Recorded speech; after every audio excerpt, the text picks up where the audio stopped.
नमस्कार दोस्तों, एक बार फिर से आप सभी का एग्रीकल्चरल लैब एनालिसिस चैनल में स्वागत है। फ्रेंड्स, मैंने एक प्रीवियसली एक वीडियो डाला था सॉइल में पोटेशियम निकालने के लिए, तो हमारे कुछ व्यूअर्स ने मुझसे रिक्वेस्ट की कि kindly send the calculation part also. तो उस कैलकुलेशन को बताने के लिए आज एक बहुत ही सरल भाषा में मैंने उसका कैलकुलेशन बताने के लिए सोचा है आप सभी को, जो कि बहुत ही आसान भाषा में बताऊंगा ताकि आप सभी को बहुत ही अच्छे से समझ में आ जाएगा, आप लोगों को किसी प्रकार की कोई डिफ़िकल्टी नहीं होगी। तो फ्रेंड्स, ज़्यादा कुछ नहीं, बस मैं आपको एक नॉर्मल बताऊंगा और उसके बाद भी अगर आपको कोई क्वेरी होगी या अगर कुछ भी आप जानना चाहेंगे तो मुझे बताइएगा। मैं फिर से आप सभी लोगों को उसके बारे में अवगत कराऊंगा।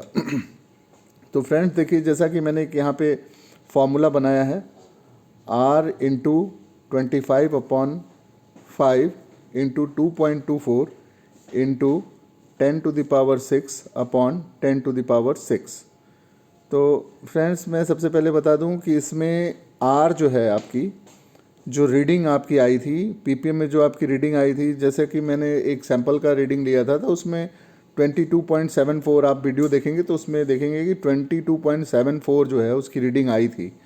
तो अब इसमें फ्रेंड्स जो है सबसे पहली बात आती है कि इसका जो है वॉल्यूम ऑफ स्टेक्टेंट।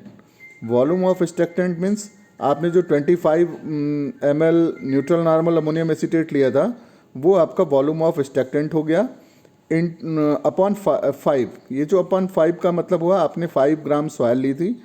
और अब इसकी बात आती है ये 2.24 इंटू 10⁻6 अपॉन 10⁻6, इसका क्या मतलब हुआ। तो फ्रेंड्स, ये जो 2.24 इंटू 10⁻6 है, ये एक जो सॉइल का जो आपका सॉइल लेयर होती है जिसको फरो स्लाइस बोलते हैं, 15 सेंटीमीटर डेप्थ की, उसका वेट होता है ये।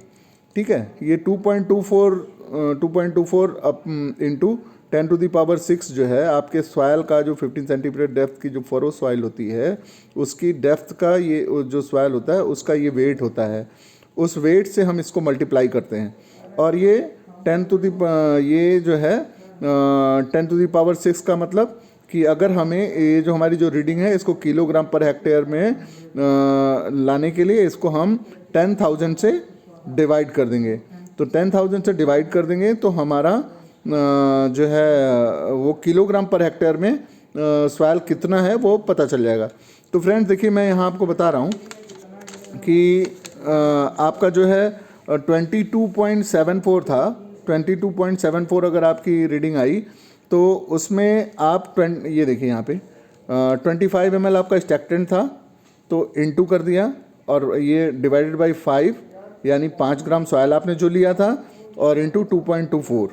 ठीक, क्योंकि ये और इंटू 2.24 ये जो है जब इसको डिवाइड करेंगे तो 10⁻6 से 10⁻6 ये कट जाएगा और हमारा बचता है सिर्फ इतना पार्ट। इसको हम अगर आप कैलकुलेट कर लेंगे तो आप इसको कैलकुलेट करके देखिए, इसको जब आप कैलकुलेट करेंगे तो ये हमारा जो है एकदम बिल्कुल ही रेंज में आएगा।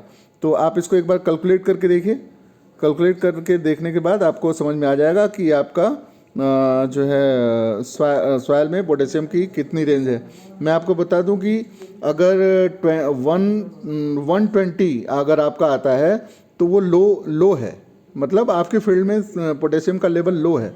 अगर 120 से 280 तक आता है तो हमारे मीडियम सॉइल का रेंज होगा, हमारे सॉइल का रेंज जो होगा मीडियम होगा। अगर 280 अगर आता है, 280 किलोग्राम पर हेक्टेयर अगर आपका आता है रीडिंग के जो कैलकुलेशन के बाद, तो इसका मतलब आपके सॉइल में पोटेशियम रेंज हाई है। ठीक है, तो उसके हिसाब से फिर हम रिकमेंड करते हैं कि हमें उसमें कितना पोटेशियम डोज करना है, नहीं करना है। ठीक है फ्रेंड्स, तो ये हमारा कैलकुलेशन पार्ट है।